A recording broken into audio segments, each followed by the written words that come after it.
You guys doing today? So let's go ahead and jump right into another quick deck tech of one of my personal decks. And today we'd like to talk about Gerrard Weatherlight Hero. Now I know you're thinking, why? Just stay with me here. You'll see where I'm going with this. So Gerrard Weatherlight Hero is a 2 in Boros, so red white, for a 3/3 human legendary creature human soldier. He has first strike, which doesn't matter. All that matters is the text that says whenever Gerrard would go to the graveyard, you exile him and you return to the battlefield all artifacts and creatures that were put into the graveyard from the battlefield this turn. So you turn them all to the battlefield. And I think you guys can now figure out where I'm going with this. We're going to be going with a lot of artifacts, a lot of eggs, and a lot of ways to sack those artifacts, or a lot of ways to recur value from them going to the graveyard, and being able to kind of constantly turn through cards in your library, and eventually kind of get there with a Storm win. Yeah, it's Boros Storm. I did it. I'm very proud of this deck, actually. You guys can judge me all you want. I'm very proud of this deck. So, let's get right into it. Just like the last video we did 3 categories. I'm going to do 3 categories this time as well. We're going to talk about, the cards that the eggs that you want. We're going to talk about, ways to payoffs, ways to make your engine roaring, keep it going. And then we're going to talk about the win conditions. So let's talk about, one of the most important parts of this deck, which are the eggs.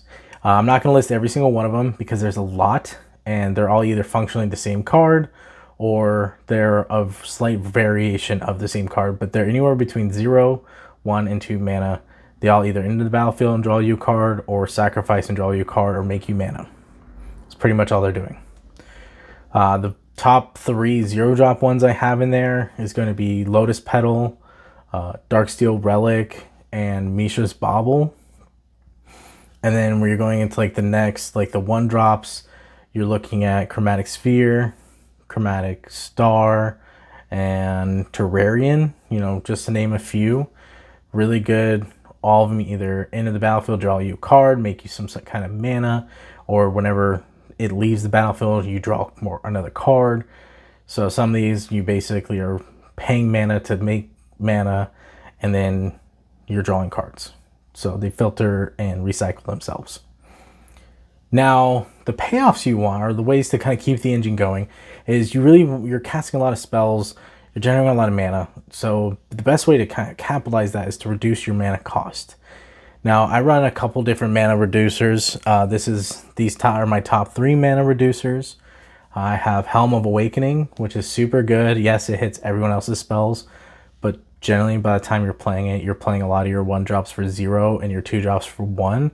So, I mean, a Soul Ring, turning your Soul Ring into a Mana Crypt seems pretty nice to me. Anyways, so when you're able to do that, able to reduce all of your costs and your spells, is really nice. And then you have Foundry. Don't judge me, I'm looking. Foundry Inspector. When you have Foundry Inspector, he's reducing all your artifact costs. So there's another way to reduce artifacts right there, is Foundry Inspector. And then you have Ugin the Inevitable, or whatever his name is. He's right there. He makes all your colorless spells cost 2 less to cast. So trust me, most of your deck you're casting it for free anyways if you stick him. So those are the kind of that's your card draw engine. That's keeping your mana cost low, so you're able to turn through your library quicker. Now, how are you winning? There's a couple of win conditions, but my top 2 are super easy to pull off. But it can be a little tricky. So the first win condition is kind of the deck's main win condition, which is a Kirkland Ironworks with a Aetherflux Reservoir, as well as you need these 2 or 2 that are similar. There's multiple versions that does this, but Scrap Trawler and Mirror Retriever. Now, Kirkland Ironworks says sacrifice an artifact, make 2 mana. So that's hard to interact with because it plays with timing. You can do a lot of things in response to people trying to target your KCI, and trust me, it gets really bonkers. And then Scrap Trawler says whenever Scrap Trawler or another artifact you control would be put into your graveyard from the battlefield, you return an artifact with lesser converted mana cost to your hand. And then you have Mirror Retriever, which Mirror Retriever just says whenever Mirror Retriever goes to the graveyard, you return any artifact from your graveyard to your hand. And then you have Aetherflux Reservoir. You guys see where I'm going with this? You're just cycling through. It's just a lot of cycling through, you know? You just rinse and repeat. Just sack, make mana, draw cards, sack, make mana, draw cards, bounce, bring back to hand, cast, bring back to hand, cast. That's just what the deck wants to do. If the deck gets that engine gets going, it's super hard to stop because it's hard to interact with, because it doesn't play with the stack as well, because you can respond to a lot of the triggers. It's hard for people to respond to it. The reason why like KCI got banned in Modern is because it's a deck that's, once it gets going, it's hard to really stop it. The timing is really tricky. Now the other combo in the deck is not really much of a combo, it's more of a value play. I really love Underworld Breach, and I love Burgi. And I did not realize this until I played these two together. But if you play Burgi's flip side, the Horn, it allows you to discard a card, to exile 2 cards, to cast those spells. Now, hear me out. Underworld Breach gives all your spells in your graveyard escape equal to their CMC, and then exile 3 cards from your library. So both of them are filling each other.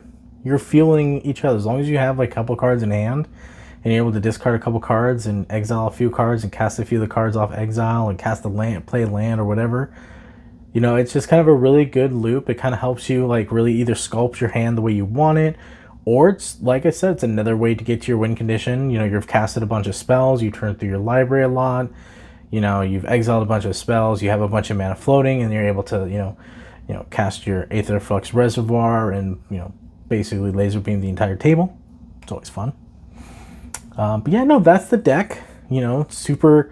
I'm not going to say this is a straightforward deck. This is actually kind of be a very complicated deck to play because there's a lot of weird interactions with cards. It's confusing. It's a Storm deck, so, you know, one slight misstep and you've lost the game. But I've had fun playing it. You know, if you like to play Storm decks, if you want to make your table sit there going, not again, you know, tell me what you guys think. No, this is not a budget list. I'm sorry, guys. I run Sensei's Divining Top combo in there as well, which is not as fun to talk about, but I have it. Mystic Forge, Sensei's Top, and Aetherflux Reservoir. You just play the top over and over and over again. And as long as you have a way to reduce the mana cost by 0, you basically win. That's no fun to talk about, but it's there. You know, the deck is not a very, it's not a budget deck. The mana base can be budget, but the artifacts themselves, they are expensive, I understand. But the deck list down below, guys, let me know what you think. If you guys want to see more deck techs, more lore videos, always comment down below. And as always, guys, play more games.